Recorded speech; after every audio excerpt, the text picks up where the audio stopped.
habibi khalifattu rabibi bisayo bibi. Hello guys, ഇതെൻ്റെ ഫസ്റ്റത്തെ ഫാണ്. എല്ലാവരും സപ്പോർട്ട് ചെയ്യുമെന്ന് വിചാരിക്കുന്നു. പിന്നെ ബാക്ക്ഗ്രൗണ്ട് വോയിസ് നിങ്ങളാരും ശ്രദ്ധിക്കേണ്ട, ഇവിടെ ഭയങ്കര പട്ടിശല്യമാണ്. പിന്നെ ഇതിലെ കഥയും കഥാപാത്രങ്ങളുമായി റിയൽ ലൈഫിൽ ഒരു ബന്ധവുമില്ല. ഡി, നിനക്ക് എണീക്കാൻ സമയമായില്ലേ? എന്താ മമ്മി, രാവിലെ തന്നെ.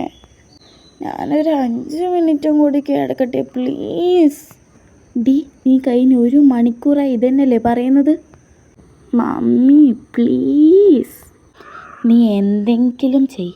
പിന്നെ ഫസ്റ്റ് ഡേ തന്നെ വൈകിയെന്ന് പറഞ്ഞ് എൻ്റെ മെക്കെട്ട് കയറാൻ വരണ്ട, ആദ്യമേ പറഞ്ഞിട്ടാ. നമ്മൾ കൊച്ചി ഇത് കേട്ട് ഉറക്കത്തിൽ തന്നെ മൊബൈലെടുത്ത് നോക്കി സമയം. അപ്പോൾ 8:30 കണ്ട പാടിന് ഉറക്കത്തിൽ നിന്ന് നെട്ടി എണീച്ചു.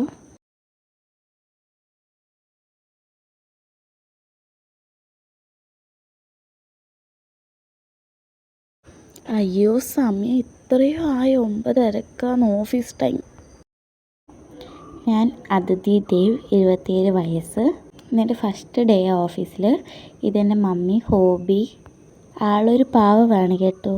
പിന്നെ ഇതെൻ്റെ പപ്പ ദേവ്. അവൾ ഫ്രഷ് ആയതിനു ശേഷം പെട്ടെന്ന് താഴേക്ക് ഓടിയിട്ടുണ്ട്. മമ്മി, ഞാൻ ഓഫീസിലേക്ക് പോകുന്നേ. ഡി, വല്ലതും കഴിച്ചിട്ട് പോ. വേണ്ട മമ്മി, ഇപ്പം തന്നെ ഒത്തിരി ലേറ്റായി. മോളെ, നോക്കിയിട്ട് പോകണവേ. ആ പപ്പ. അതിഥി അവിടെയുള്ള ആൾക്കാരോട് ചോദിച്ചിട്ട് CEO ക്യാബിനിലെത്തി. May I coming sir? Yes. എൻ്റെ പേര് അർജുൻ, 28 വയസ്സായി. ഞാൻ ജൂൺ ഗ്രൂപ്പ്സ് ഓഫ് കമ്പനിയുടെ CEO ആണ്. ഇതെൻ്റെ മമ്മി ജിന്നി, ആളൊരു സ്വീറ്റായിട്ടുള്ള ക്യാരക്ടറാണ്. ഇതെൻ്റെ ഡാഡ ഫിലിപ്സ് എന്നാണ് പേര്. ആരാ? അതിഥി സർ. ഹോ, ഈ അതിഥിയുടെ പേരെന്താണാവോ?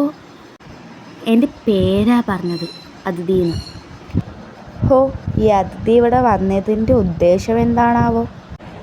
I am your new personal secretary Athithi Dev.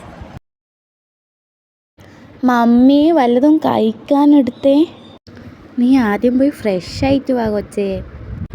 വല്ലതും കഴിച്ചിട്ട് ഫ്രഷ് ആവാം മമ്മി. ആ ശരി. പിന്നെ ഇത് ഫസ്റ്റ് ഡേ എന്നൊക്കെ ഉണ്ടായി?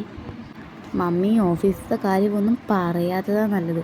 ഒരു CEO ഉണ്ട്, അങ്ങേരെ വിചാരം അങ്ങേര് വലിയ എന്തോ ആണെന്നാ. അവൾ ഇന്ന് നടന്ന സംഭവങ്ങളൊക്കെ അമ്മേനോട് പറഞ്ഞിട്ട് അവളെ മുറിയിലേക്ക് പോയി. ഡി, നിനക്ക് വല്ല ജോലിയും നേരാവണ്ണം ചെയ്യാൻ അറിയൂടി?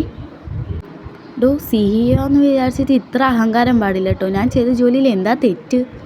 നീ അതിന് ഏത് ജോലിയാണ് നേരാവണ്ണം ചെയ്തിട്ടുള്ളത്? പിന്നെ അഹങ്കാരം നിൻ്റെ കെട്ടിയോനി. ഡോ, തനിക്കൊരു വിചാരമുണ്ട് താൻ വലിയ എന്തോ ആണെന്ന്. സത്യം പറഞ്ഞാൽ താനൊരു ഉണ്ടയാ. ഡി, നീ കയറി എവിടത്തേക്കാണ് പോകുന്നത്? ഞാൻ നിൻ്റെ CEO ആ. തോന്നിയതെന്നും വിളിച്ചു പറയാനൊന്നും പറ്റില്ല. തനിക്കെൻ്റെ കെട്ടിയോന് വേണമെങ്കിൽ പറയാം, എനിക്ക് തന്നെ ഒന്നും പറയാൻ പാടില്ല. അത് എവിടുത്തെ നിയമാടോ? അവർ തമ്മിലുള്ള അടി തുടർന്നു കൊണ്ടേയിരുന്നു. മോളെ, നാളെ മോളെ കാണാൻ ഒരു കൂട്ടര് വരും. പപ്പ, എനിക്കിപ്പോഴേ ഒരു മാരേജിന് താല്പര്യമില്ല. ഡി, എത്രയെന്ന് വെച്ചാൽ എന്നെ കെട്ടിക്കാണ്ട് വെക്കുക? ആദ്യം വിചാരിച്ച് പഠിച്ച് കിട്ടിയത്, പിന്നെ വിചാരിച്ച് ജോലി കിട്ടട്ടെ. ഇപ്പോൾ പഠിച്ചിട്ടുണ്ടെങ്കിൽ ജോലിയും കിട്ടി. നാളെ അവർ വന്ന് കാണും, നിന്നെ കെട്ടിച്ച് വിടും. ഇത് കേട്ട അതിഥി പിണങ്ങിയിട്ട് അവൾ മുറിയിലേക്ക് പോയി. ഇങ്ങനെ ഇതെന്താ വിളിച്ചിട്ട് എടുക്കാത്തത്? ഹലോ അതിഥി, എനിക്ക് സാറിന് ഇഷ്ടമാണ്. നാളെ എന്നെ കാണാൻ ഒരു കൂട്ടർ വരും.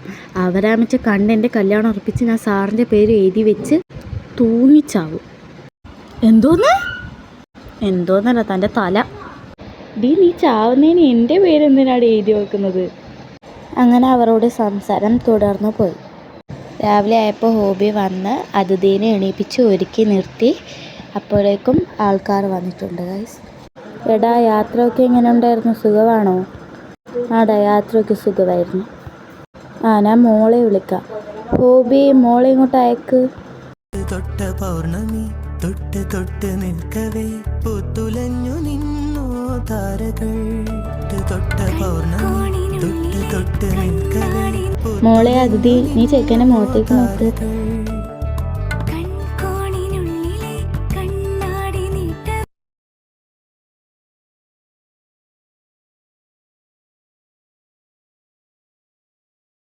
നോക്ക്.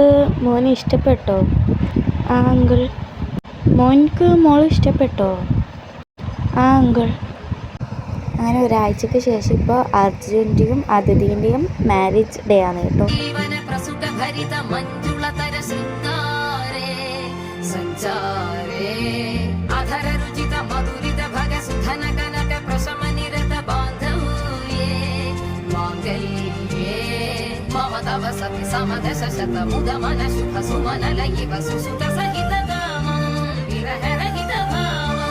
ആനന്ദഭോഗം ആജീവകാലം പാശാനുബന്ധം കാല. മോളെ എന്നാ പാല്? ആമമ്മ. നീ എത്തിയോ? മനുഷ്യൻ എത്ര ദിവസമായിന്നറിയോ കാത്തു നിൽക്കുന്നേ. പോ മനുഷ്യ വൃത്തിയോടെ പറയാതെ. ഞാൻ എന്ത് വൃത്തിയോട് പറഞ്ഞെന്നാ? ഞാൻ സത്യമല്ലേ പറഞ്ഞത്. പോ അങ്ങോട്ട്.